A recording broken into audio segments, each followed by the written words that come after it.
आप देख रहे हैं त्रियामा फाइल्स और मैं आपका होस्ट और दोस्त भार्गव। दोस्तों, आज जो मैं आपको कहानी सुनाने जा रहा हूँ वो मिताली और उसके हस्बैंड आरव की है। और यह कहानी आपको मैं उन्हीं की ज़ुबानी बयां करूँगा ताकि आपको एक बेटर एक्सपीरियंस मिल सके। तो चलिए शुरू करते हैं। दोस्तों, मेरा नाम आरव है। मैं मुरादाबाद से हूँ और मैं अपने दोस्त की शादी मध्य प्रदेश गया था। और शादी अटेंड करने के बाद मैं और मेरी वाइफ मिताली अपने घर वापस मुरादाबाद आ रहे थे। हम मध्य प्रदेश से तकरीबन शाम को 7 बजे निकले थे। हमारा प्लान था कि हम घर रात 1 से 1:30 के बीच पहुंच जाएंगे। हम लंबी दूरी तय कर चुके थे। हमारी गाड़ी काफ़ी समय से बिना रुके चल रही थी। तभी हमारी गाड़ी थोड़ी थोड़ी झटके खाने लगी और थोड़ी और दूर जाकर गाड़ी एकाएक बंद पड़ गई। जब मैं अपनी पत्नी मिताली की तरफ देखा तो मिताली पिछली सीट पर बेसुध सोई हुई थी। तभी मैंने गाड़ी 2-3 बार ऑटो स्टार्ट करने की प्रयास की, लेकिन गाड़ी स्टार्ट होने का नाम ही नहीं ले रही थी। ना चाहते हुए भी मुझे गाड़ी से बाहर आना पड़ा।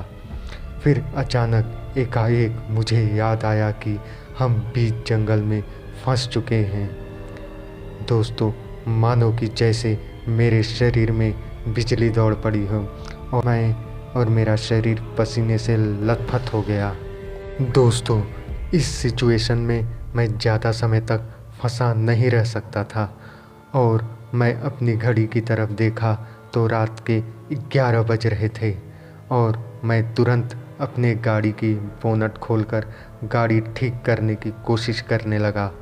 लेकिन लाख कोशिशों के बावजूद मैं गाड़ी ठीक न कर सका। तब मुझे लगा मुझे किसी मैकेनिक की मदद लेनी चाहिए। जैसे ही मैं मदद के लिए अपने मोबाइल से कॉल लगानी चाहिए, वैसे ही मुझे दिखा कि मोबाइल में सिग्नल का कोई नामो निशान नहीं है। फिर मैं गाड़ी की पिछली सीट पर सोई हुई अपनी पत्नी मिताली को आवाज़ दी, मिताली, अरे ओ मिताली, उठो जल्दी से। हमें आज रात किसी गेस्ट हाउस में या होटल में बितानी होगी क्योंकि गाड़ी ख़राब हो गई है और अब मैं मैकेनिक के बिना यह गाड़ी ठीक नहीं कर सकता। हमेशा की तरह मिताली नींद में ही बड़बड़ाते हुए उठी और बोली कि आरव, तुमसे एक काम ढंग से नहीं होता। कब से बोल रही हूँ ये तुम्हारी पुरानी खटारा बेचकर कम से कम एक अच्छी सेकंड हैंड कार ही ले लो। जवाब में मैं बोला, खरीद लेंगे माता रानी। अब अपना बैग उठाओ और चलो कहीं रात गुजारने के लिए। उसका जुगाड़ करना पड़ेगा। फिर हम दोनों जंगल की कच्ची सड़क छोड़ के मेन हाईवे पर आ गए। उसी वक्त हमें जंगल में दूर कहीं से भेड़ियों को रोने की आवाज़ें आने लगी। वो भेड़िए की आवाज़ें उस काली रात को और भी डरावना बना रही थी। हम दोनों लगभग आधा घंटा चलते रहे पर हमें ना कोई लिफ्ट मिला और न ही कोई होटल। तभी मिताली ने कहा, आरव, हमें आधा घंटा हो गए पैदल चलते, लेकिन हमें अभी तक न कोई मदद मिली और न ही कोई होटल। तभी अचानक आसमान से एक बिजली चमकी और बिजली की धुंधली रोशनी में हमें बीच जंगल में एक पुरानी खंडहर हवेली दिखाई दी। हम दोनों एक दूसरे को देखकर मुस्कुराए और उस हवेली के पास दौड़कर पहुंच गए। हवेली के गेट पर कोई वॉचमैन नहीं था, इसलिए हम दोनों गेट खोलकर हवेली के मुख्य दरवाजे के पास पहुँचे। दरवाजे पर डोरबेल के नाम पर एक पुरानी रस्सी किसी सांप की तरह लटकी हुई थी।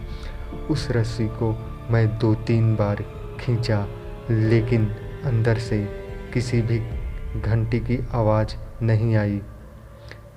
फिर मिताली जैसे ही दरवाज़ा खटखटाने के लिए अपना हाथ आगे बढ़ाया, वैसे ही अंदर से आवाज़ आई, अंदर आ जाओ, दरवाज़ा खुला है। हम दोनों को यह बात अजीब लगी, क्योंकि अंदर से किसी भी घंटी की आवाज़ नहीं आई थी और ना ही हम दोनों ने कोई आवाज़ लगाई थी। फिर हम दोनों दरवाज़ा खोलकर अंदर गए। दरवाजे के ठीक सामने झूले पर बैठकर एक आदमी शाही अंदाज में सिगार पी रहा था। उन्हें देखकर मैं बोला, सर, हम यहाँ फंस गए हैं। हम मुरादाबाद जा रहे थे, लेकिन हमारी कार ख़राब हो गई है। मदद बुलाने के लिए मोबाइल में नेटवर्क भी नहीं है। क्या हम आपका फ़ोन यूज़ कर सकते हैं? झूले पर बैठे उस आदमी के चेहरे पर कोई भाव नहीं था। उसने कहा, ज़रूर कीजिए, टेलीफोन ऊपर के आखिरी कमरे में है। यह सुनकर मैंने राहत की सांस ली और मैं और मिताली अंदर जाकर फ़ोन ट्राई करने लगे। मैं अपने सबसे जिगरी दोस्त मिंटू से मदद लेना चाहता था, इसलिए मैं उसको कॉल लगाने लगा।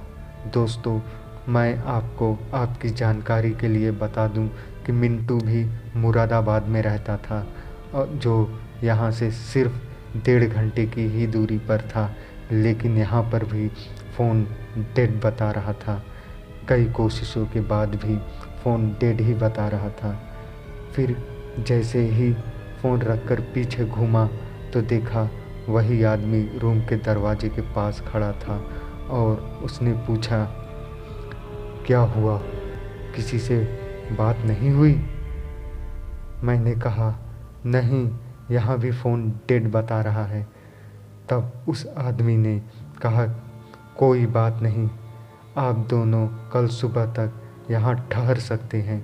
मैं यहाँ ठहरना तो नहीं चाहता था, लेकिन मुझे कोई दूसरा रास्ता भी नहीं सूझ रहा था। मैं मजबूर होकर मान गया। उस आदमी ने कहा, आप पूरे हवेली में जहाँ चाहे वहाँ रह सकते हैं, पर मैं अपने कमरे में ही सोता हूँ। फिर मैं और मेरी पत्नी मिताली ने मिलकर डिसाइड किया कि हम बाहर हॉल में ही सो जाएंगे। यह सुनकर वह आदमी अपने कमरे में सोने के लिए चला गया और हम भी नीचे हॉल में आने लगे। तभी हमारी नज़र बहुत सारे पेंटिंग पर पड़ी, जो सीढ़ियों से लेकर हॉल तक सभी जगह लगी थी। जो पेंटिंग में तस्वीरें थी, बड़ी अजीब सी चेहरे वाली थी। उन पर कोई भी भाव नहीं था और थोड़ी डरावनी भी थी, और वहाँ बहुत सारी पेंटिंग थी। यह सब तस्वीरें उस जगह को बड़ी अजीब फील करा रही थी, जो डर से भी ज़्यादा थी, और ऐसा लगता था कभी भी कुछ भी हो सकता है। हम दोनों उन तस्वीरों से ध्यान हटाकर सोने की कोशिश करने लगे। तभी कुछ देर बाद हमें नींद लग गई। नींद लगने के कुछ समय बाद मुझे नींद में ही ऐसा लगा कि बहुत सारे लोग मुझे एक साथ भयानक नज़रों से देख रहे हैं और अपनी प्यास बुझाना चाहते हैं। फिर डर के मारे अचानक मेरी नींद खुल गई। आसपास देखा तो कोई नहीं था। मिताली भी मेरे पास सोई हुई थी। फिर मैं उठकर एक गिलास पानी पिया। फिर अचानक मेरी नज़र उन पेंटिंग्स पर पड़ी, जो कि अब बिल्कुल खाली थी। उसमें से सारी तस्वीरें गायब थी। पेंटिंग्स के सारे अजीब दिखने वाले चेहरे गायब हो चुके थे। फिर मैंने ध्यान दिया तो देखा कमरे में थोड़ा धुएं जैसा था। थोड़ा और ध्यान दिया तो दोस्तों समझ आ गया, धुआं इंसान जैसा आकृति लेकर कमरे में घूम रहा है, और एक दो नहीं बहुत सारे हैं। मैं तुरंत सारा खेल समझ गया। जो पेंटिंग में तस्वीरें थी असल में वे तस्वीरें नहीं, वे सब आत्माएं थीं जो अब पेंटिंग में से बाहर आकर हमसे अपना प्यास बुझाना चाहती हैं। मैं तुरंत मिताली के चेहरे पर पानी डालकर उसे नींद में से जगाया और फिर मिताली को सारी कहानी बताई। यह सुनकर मिताली के हाथ पांव कांपने लगे और उसके मुंह से आवाज़ भी आना बंद हो गई। हम तुरंत दरवाजे की ओर भागे और दरवाज़ा खोलने की कोशिश करने लगे। तभी पीछे से ज़ोर से हंसने की आवाज़ें आईं। हमने पीछे मुड़कर देखा तो वही आदमी था जो कि सीढ़ियों पर खड़ा था, लेकिन इस बार वह बहुत भयानक दिखाई दे रहा था। आँखों की पुतलियाँ गायब, बड़े बड़े पंजे जानवरों जैसे, खूनी दांत, और उस राक्षस को आते ही सारी आत्माएं जो धुएं जैसी प्रतीत हो रही थी वह सब अब धीरे धीरे शरीर प्राप्त कर रहे थे। हम अभी तक मेन दरवाज़ा खोलने की कोशिश कर रहे थे, लेकिन ऐसा लग रहा था कि बाहर से कोई शक्ति दरवाज़ा पकड़ कर रखी हुई है जो खुलने नहीं दे रही है। तभी अचानक बाहर से भेड़ियों की चिल्लाने की आवाज़ें आई और वो आवाज़ काफ़ी तेज़ थी। भेड़ियों की आवाज़ें सुनते ही सारी आत्माएं और वह राक्षस फौरन पता नहीं कहाँ गायब हो गए और हवेली का मेन दरवाज़ा जो हम खोलने की कब से कोशिश कर रहे थे वह भी एकाएक खुल गई, जिसकी हमने कल्पना भी नहीं की थी। और हम गिरते पड़ते कैसे भी जल्दी से हवेली से बाहर निकले और हम दोनों दौड़कर मेन हाईवे पर पहुँचे। हम इतना डरे और हड़बड़ाए थे कि हमें सामने कुछ नहीं दिख रहा था और अचानक हम एक रिक्शे से ठुकते ठुकते बचे। रिक्शा थोड़ा आगे जाकर रुका और रिक्शा वाला जल्दी से दौड़कर हमारे पास आया और कहा, क्या बात है, इतने डरे और हड़बड़ाए क्यों हो? और आप दोनों इस जंगल के बीच बने हाईवे पर क्या कर रहे हैं? तब हमने अपनी सारी आप बीती उस रिक्शे वाले को बताई। तब उस रिक्शे वालों ने अपना हाथ अपने माथे पर रखकर बोला, बाप रे, आप बहुत बड़ी मुसीबत में फंस गए थे। आपकी किस्मत अच्छी थी कि आप बच गए। तब मैंने कहा, क्या मतलब? तब उस रिक्शे वाले ने कहा, पहले यहाँ से निकलो, रास्ते में बताता हूँ।